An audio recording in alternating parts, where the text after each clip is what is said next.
so you have some extra money and you'd like to use it wisely. Investing in the stock market can be an excellent choice for you, but maybe you're not sure where to start. Investing can seem intimidating if you've never done it before. Luckily, there are some great resources out there for those who find themselves in this situation. In his popular book, The 80-20 Principle, The Secret to Achieving More with Less, Richard Koch declares what he calls the 10 Commandments of Investing, useful tips to follow which we found to be very insightful for prospective investors. You're watching Wealthy Buddha, and today we're covering the 10 Commandments of Investing, according to Richard Koch. Number 1. Make your investment philosophy reflect your personality. Investing can be daunting, but it's crucial to find the investment philosophy that best suits you. One of the reasons why many private investors fail is because they use techniques that don't match their personalities or skills. That's why you should choose from a menu of proven strategies that complement your temperament and knowledge. Let's explore some examples. If you like playing with numbers and are analytical, you should consider value investing, which involves looking for undervalued stocks that the market has overlooked.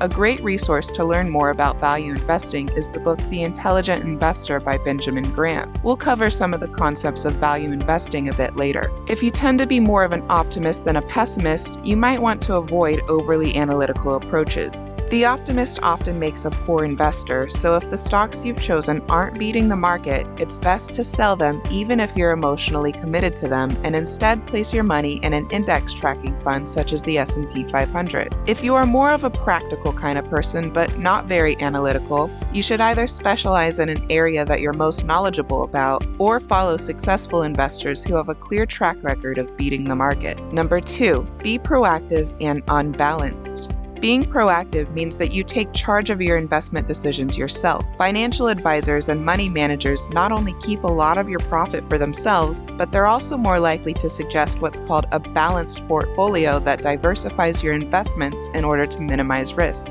However, if you want to use your investments to become wealthy enough to change your future lifestyle, you need to have above average returns, which will only come from a portfolio that is unbalanced. You should invest in a single medium, stocks, bonds, gold, real estate, and have few investments that you are convinced will give high returns. Number 3, invest mainly in the stock market.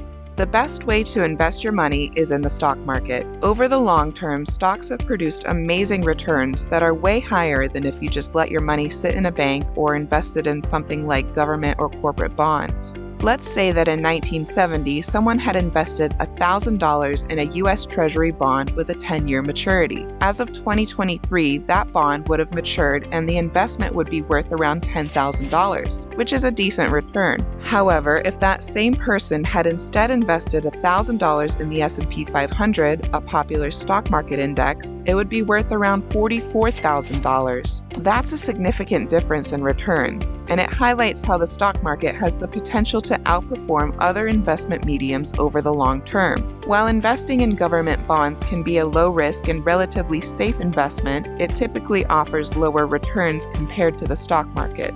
Number 4, invest for the long term. If you want to make the most out of your investments, you need to think long-term. Resist the urge to constantly buy and sell individual stocks or your entire stock portfolio. Moving in and out of the market can be a big waste of time and money, not to mention stressful. Instead, focus on holding onto your stocks for the long haul. If you're ever tempted to cash out your investments and go on a spending spree, remember this: you're not really investing if you're just deferring your expenses. The true value of investing is in creating a new lifestyle where you can enjoy your time doing the things you love. Until you have enough to achieve your dreams, keep saving and investing.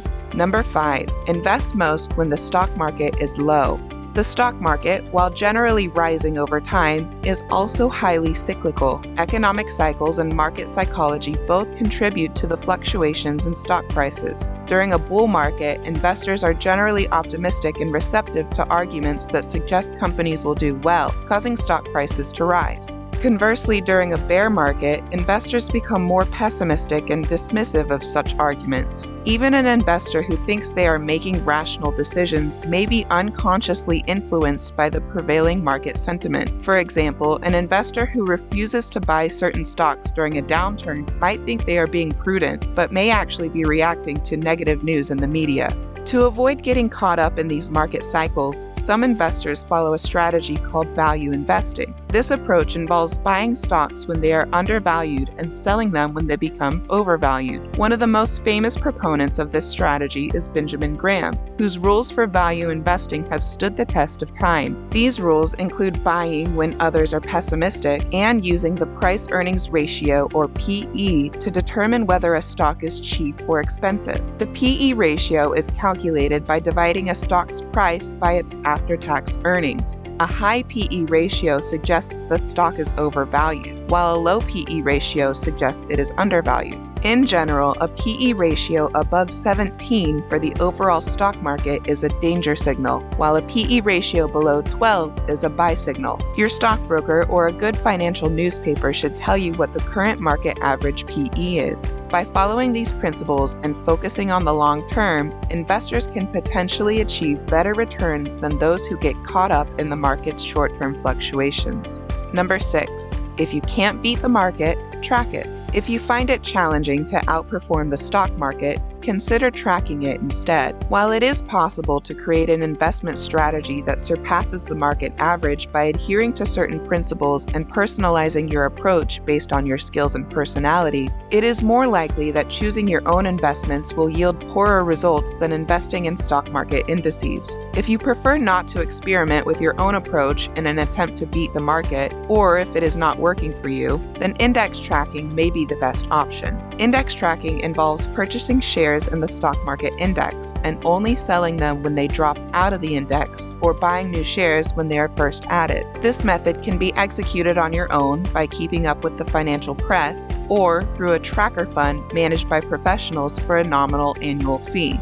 It is advisable to opt for a fund that tracks the index of the largest and highest quality shares, known as blue chips, in your home market. Index tracking is fairly low risk, and yet, over the long term, should deliver high returns. If you decide to follow this approach, you do not need to follow the rest of the commandments in this list. It can be more fun and rewarding, although at higher risk, to make your own selections. The next 4 commandments apply in that case. Number 7, build your investments on your expertise. If you want to build a strong investment portfolio, the key is to invest in what you know best. Specialization is a very important concept, whether you're looking to become successful in your career or as an investor. Whether you're a professional in a certain industry or just really passionate about a particular hobby, you can use that expertise to your advantage. For example, if you like shopping, you might want to specialize in shares of your favorite retailers. And if you notice a new store popping up and getting a lot of buzz, that would be a great opportunity to invest. Even if you're not an expert right now, don't worry. Start by focusing on a few shares in an industry you're interested in and learn as much as you can about it. With time, you'll become a pro and see better returns on your investments. Number 8, consider the merits of emerging markets. So what are emerging markets? Simply put, they're stock markets outside of developed countries. These markets are found in countries where the economy is growing rapidly and the stock market is still developing. Think most of Asia, excluding Japan, Africa, the Indian subcontinent, South America, and parts of Europe like Greece and Turkey. Why invest in emerging markets, you ask? Well, the basic theory is that stock market performance is highly correlated with the growth of the economy as a whole. Therefore, investing in countries that have the fastest current and expected GNP growth can lead to some potentially great returns. Emerging country shares are also often good value, with relatively low PE ratios. As the market develops and matures and individual companies become larger, the PEs are likely to go up, boosting share prices considerably. However, investing in emerging markets is riskier than investing in your home country's market, assuming your home market is that of a developed country. Companies in emerging markets are younger and less stable. The entire country's stock market could fall due to political changes or reductions in commodity prices, and the currency could depreciate, affecting the value of your shares. So what should you do if you're interested in investing in emerging markets? First, invest only a small part of your total portfolio, up to 20%, in emerging markets. Second, invest most of your emerging market funds only when the market is relatively low and the average PE for the countries you're investing in is under 12. And third, invest for the long term and only withdraw your investment when the PEs are relatively high. Number 9, cull your loss makers. If any share you own falls by 15% of the price you paid, sell it. By doing this, you're protecting yourself from further losses, and you're freeing up capital that you can use to invest in better opportunities. Now, if you do sell a stock that has fallen 15%, you might be tempted to buy it back later at a lower price. And that's okay, as long as you wait until the price has stopped falling for at least a few days or preferably weeks before you reinvest. And when you do reinvest, make sure you apply the same 15% rule to your new investment. This means that you'll cut your losses if the stock falls another 15%. The only exception to this commandment is if you are a very long-term investor who does not want to be bothered with the swings in markets and does not have time to monitor investments. The key point about the 15% rule is that it has to do with individual stocks, not with the market. Few, if any, fortunes have been lost by sticking to the stock market or a broad portfolio of stocks over the long term, but a large number of fortunes have been lost by mistaken loyalty to one or a few declining stocks. For individual stocks, the best indication of the future trend is the current one. Number 10, run your gains. Cut your losses, but do not cut your gains. When you have a stock that's doing well, it can be tempting to sell it and take the profit. However, the best indicator of a great investment is a short-term gain repeated over and over again. So resist the temptation to take profits too early. A few superstar shares in your portfolio can give phenomenal returns. For example, companies like Apple, Amazon, Alphabet, Facebook, and Tesla have seen their stocks rise to the top in the last few decades. Investors who sold those stocks early would have missed out on massive appreciation later on. It is absolutely crucial, therefore, to let the superstars stay within the portfolio throughout the process. Let the profits ride. So there you have it, 10 highly beneficial tips for those who want to get involved in investing. Investing can be a complex and challenging process, but with the right tools and knowledge, it can also be rewarding as well as profitable. We hope you found this video helpful. Don't forget to like and subscribe, and from all of us here at Wealthy Buddha, thanks for watching.